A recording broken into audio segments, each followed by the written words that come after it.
నమస్తే కడప వార్త. టాలీవుడ్ దర్శకుడు రామ్ గోపాల్ వర్మకు కోర్టులో చుక్కెదురైంది. 6 ఏళ్ల క్రితం జరిగిన ఒక సంఘటన విషయంలో ఇప్పుడు ఆయన మెడకి ఆ సమస్య చుట్టుకుంది. ముంబైలోని ఆంతేరి మెజిస్ట్రేట్ కోర్టు ఇటీవల ఒక కేసులో సంచలన తీర్పు ఇవ్వడం జరిగింది.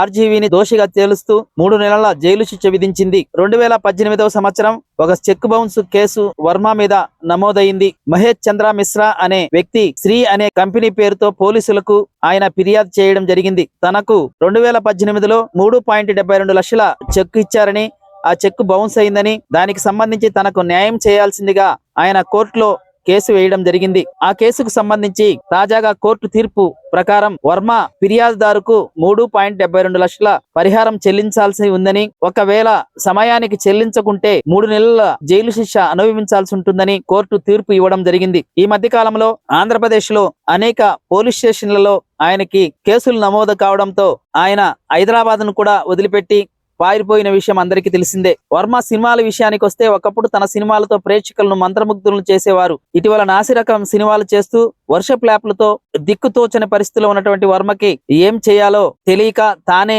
తన సినిమాల మీద చిట్ చేసిన విషయంలో కూడా అందరికీ తెలిసిందే. వివాదాస్పద విధానాల వల్ల ఆయన వార్తల్లోకి ఎప్పుడు ఎక్కుతూనే ఉన్నారు. ప్రతి ఒక్కరూ తప్పనిసరిగా యూట్యూబ్ లోకి వెళ్ళి కడప వార్తను లైక్ చేయండి, సబ్స్క్రైబ్ చేయండి. ఇట్లు మీ జి రమణయ్య, ఎడిటర్, కడప వార్త.